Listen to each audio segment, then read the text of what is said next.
Hi everyone, welcome to Toolbox for Turbulent Times, Day 3.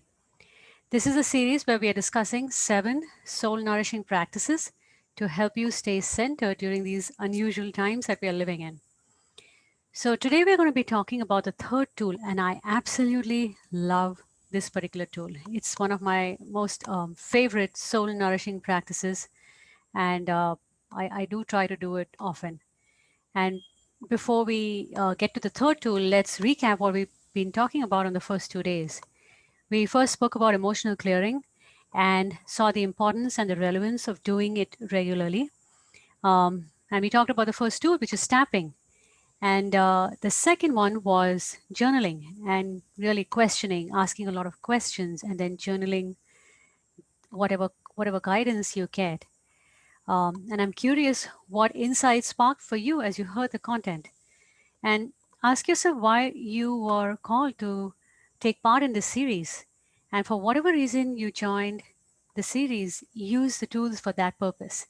And thank you for the comments below the video. I love reading your comments, so please keep them coming in. Okay, let's start with day 3. And here I want to talk about creativity. So, before that, I just want to talk about the transits that are making us feel a certain way. And this year, many have been feeling confused at crossroads. You might be experiencing this as well. Not sure which direction to take, not sure where your career is going, where your life is going, what your sacred work is. There's so much uncertainty in the air, and not just externally, but even in our own lives. And as I said in day 1, the cosmic transits happening at this time are for the purpose of creating radical shifts in humanity. So, one of these transits concerns the planet Neptune, which is right now at around 22, end of 22, early 23 degrees of Pisces. And I posted a brief video yesterday that goes specifically into this Neptune transit, and the tool that we are going to be talking about today is very relevant to it. So, just to summarize quickly, basically, Neptune has been this year has been squaring the nodes, Venus, Mercury, Sun. So that's a lot of uh, Neptune is getting the Neptune energy is getting activated a great deal. And what it does is it blurs the future. It makes things not clear. And it requires us to surrender and go with the flow when things are not clear. So the deeper purpose of this transit is it's inviting us to go within, develop a deeper relationship with our intuition, and think from the heart and not the mind. And this heart piece is absolutely key because Jupiter will meet Neptune next year. So it's going to be, expanding that sense of uncertainty and the need to go with the flow and relying on our heart. So, especially during uncertain times, our heart is our compass. And then this transit is also reminding us of our innate creator abilities. So remember, we are all, each one of us is a divine spark in human form, and we have that creator capacity within us. So it's constantly reminding us of that. So do check out the video I posted yesterday because that is kind of a warm up to this particular one. So let's talk about creator capacities. Now, have you ever said these statements about yourself that I'm not creative or I don't have a creative bone in my body?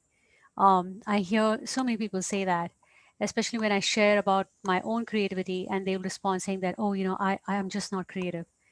And I just want to say right from the beginning, these are all lies. You cannot not be creative. These are lies and not to be confused with artistic skills or the ability to use art techniques or the ability to create something of beauty in form that needs to receive external validation. And creativity is often confused with all of that. But the truth is that there is an inherent ability to create in every single human being. And just creating physical life, like the baby, that creative force is there within us. And similarly, creating our own life, like literally creating every aspect of your life. And it's going to be so key going forward to be fully aware of how we create our life and take that power back for ourselves. Because remember, we are being asked to embody our innate creative abilities through all of these transits.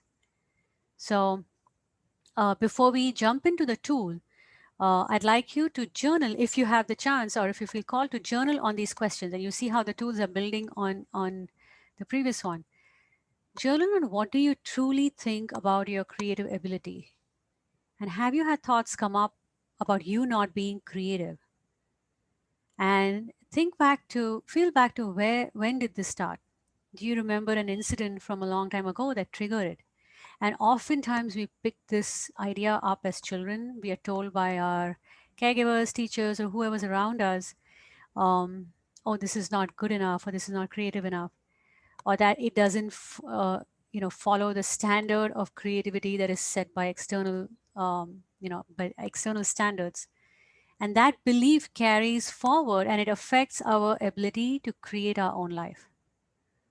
Then ask yourself if you create anything just for the joy of it. Or do you create something keeping in mind the reaction you're going to get from others?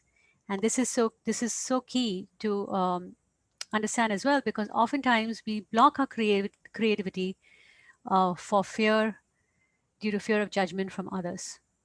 Then journal on how has this approach to creativity affected other parts of your life? And then how does this is the key thing, and that's what the Neptune transits are bringing to our attention. How does this affect your ability to be in the unknown and trust that there is a way even when you cannot see it yet? So when we have creative blocks, it affects our ability to be in the unknown, and we are not able to see our way through the unknown because we don't trust that there is a way. And this really comes down to innate trust in our own ability to affect our life, to create our life. So journal on these questions and see what comes up for you. And then use the tool, which is basically intuitive painting. So this tool, intuitive painting, is just a process that is used to tap into the power of the right brain or our intuition or the unknown. And it's actually a really simple tool. You just paint. And again, this is not to be confused with artistic skill or talent or technique or knowing or not knowing how to paint. And spoiler alert, we all know how to paint. We did it as kids. You can even, use any, it doesn't have to be paint, it can be any medium. But I'll walk you through the process. It's basically just painting on paper.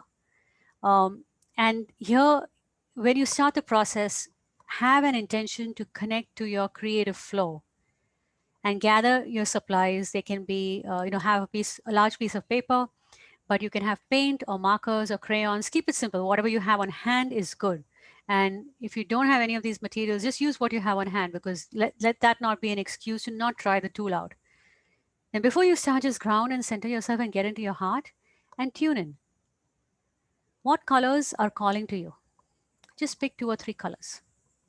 And assuming you're using paint, just start painting with those 2 or 3 colors. Just pay attention to the signals you're getting from within. Do you need to just paint on a certain side of the paper? Do you need to pick 1 color, 2 colors, three, whatever it is? Remember, the process is important here and not the end product. We are not actually trying to create a masterpiece at all. It is about the process, and it is what happens during the process that makes this tool so powerful.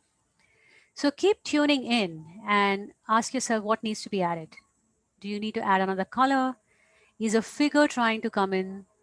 Do you want to draw dots, squiggles, waves, anything? Do you want to use your fingers? Just oftentimes I will just paint with fingers and not even have a brush in the picture. So again, do that, do whatever comes to your mind or your heart, because this is a way of fine tuning your intuition and without the judgment. We want to be able to trust our intuition completely without judging what comes up. So do that, not questioning how it's going to look.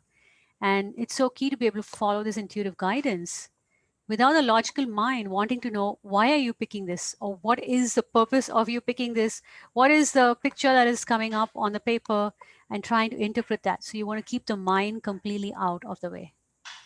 And continue this process for about 10 to 15 minutes. Keep noticing what thoughts or judgments are coming up, and keep lovingly bringing your hand back to the painting. And after about 10 or 15 minutes, you can pause and journal your experience. And here I'm sharing with you some prompts. So here are some prompts like, how did you feel during the process?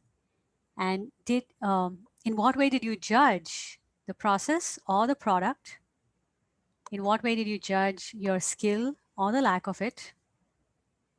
Did other emotions come up during the process? Oftentimes, you know, latent emotions will come to the surface of our awareness.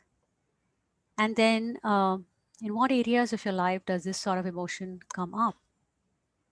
It may not just be with this painting. Clearly, the painting is just a metaphor. It's you might be experiencing this in other areas of your life. And doing this process on a regular basis helps to get in touch with the blocks to our creativity, and over time it dissolves those blocks as we lovingly hold ourselves during this, through this process. And this in turn, when we start to clear the blocks, it opens us up to a deeper connection to our intuition and our ability to navigate the unknown. Because when you are painting and you are just relying on your heart's wisdom to what color is coming through, you're just relying on that intention, on that you're intending to just trust the unknown. And that translates to your life, that you are able to be okay and be in the stillness and in the unknown and trust that a way will be shown. Then finally, close the session by taking a few deep breaths and acknowledge yourself for attempting this activity. So hopefully that helps, and I would love if you can try that out in the next few days and let me know how that feels. This can really help us to not only be okay navigating the darker places in our life, the places where we don't know what the outcome will be, but it actually opens us up to way more possibilities than if we had just included the linear mind and trying to think our way through the unknown. So when you indulge in a creative activity like this, the right side of the brain that actually has access to infinite possibilities starts to get activated. And when you journal, you're also including your left brain. So both the left brain and the right brain are working together. And together they open up, they give you insights, they open up possibilities, they open up blocks that may have been preventing you from seeing what is the next step in this unknown. So a beautiful practice to start doing, particularly as next year Jupiter will go into Pisces for 6 months, and it will be conjuncting Neptune. So the sense of uncertainty and having to surrender to the flow, that will become stronger and stronger as we approach 2022 and pretty much all of 2022. So hopefully this helps. And I want to share with you here my experience. I use this process a lot, and I want to share with you how uh, I've experienced that recently. And this is really about allowing. This process is about allowing the medium of paint to express what you are feeling right now, or the medium of color. And for me, oftentimes it can be as simple as drawing or sketching. I love to sketch flowers and nature and trees. It's very grounding for me, and it gets me in the moment. Or, like I said earlier, I just play with the color, painting with the fingers to release excess energy. Um, or if you want the whole shebang, I want to explain a process here to move through some tough times, like I did this painting I did of. The blue part here is the goddess Kali. uh, and I did this when I was transitioning from my old job to a more soul aligned job. And clearly, you can see here the product is not the end game, it's the process. So, a few months back, I was in a very transitional time in my life, and I didn't know what the outcome was going to be. Um, I had started to see signs of something new showing up, but it wasn't clear yet. It wasn't sure what way it would go. So I use this process to help me I created this painting to help me release the old emotions, to clear the slate for the new, and to strengthen my faith in the unknown, because I knew as I was very strongly holding on to my vision of what I wanted my life to look like, I knew that that vision would shape itself in the unknown. So I wanted to hold that strongly and strengthen my faith. So I started the painting by wanting to release the intense feelings of negativity that was still lingering. And I wanted to clear that and start on a clean slate. So I just started to paint. You can see the background here is just a whole lot of paint being swirled around on the paper. I picked a few colors that spoke to me at that time. And there were a lot of tears that came up during that time. So remember, I said emotions can come up. So it was a healing process for me, simply painting on the paper with a brush or with my fingers, just swirling the paint around and letting myself feel the emotion.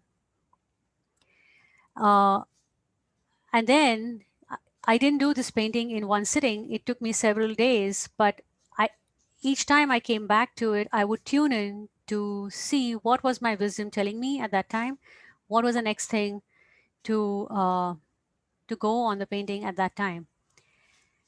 And lo and behold, astrologically, Saturn in the sky in Aquarius was right on Kali in my natal chart. I have Kali in Aquarius in my natal chart between my ascendant and my sun, and Saturn was right there. So I felt guided at that time to invite the presence of the goddess Kali to help me compost all the old and all, help me bring to the surface all the emotions that I was beginning to feel, but they were not coming out fully. And then move into the new with clean, clear energy. So that's how the figure of Kali appeared. And as you can see, it's really not about the product, but it's about the process and the intention that you hold during that process. And that really helped me to clear the air in a big way. And I came to a point where I was just completely okay with whatever direction my life would take at that time, because I knew deep in my heart that I was being held fully and completely by the divine. So take your pick, try out any of these tools that we've been talking about, start to do them regularly, and you find that your intuition develops. You feel more and more presence, like you start to feel more present in that moment. And it's through that being present in that moment that you can make a more informed decision for your life at that point. And a side effect of this particular tool, intuitive painting, is that you will find a sense of playfulness start to take over as you're just playing with the color. Like, painting in this way is just like journaling, but you're using paint. So it allows you to release your feelings without putting it into words necessarily. It's easier to move through the emotions. And finally, it's easier to feel that sense of upliftment as you continue to do this process. So I hope this story that I've shared illustrates how you can use this process for yourself. And we're coming to the end of this particular segment, and I would love to hear from you what you learned today that seems relevant for your own journey at this point, and how will you apply this to your life. And please share in the comments. I'd love to hear from you how you will take this into your own life. And that's it. I am looking forward to continuing this journey with you. Uh, and feel free to invite others, friends, family who might benefit from this series. And of course, if you're looking for more support, I'm available for a reading or a high vibe consultation at activateyourtruthandpower.com. Thank you and have a beautiful day.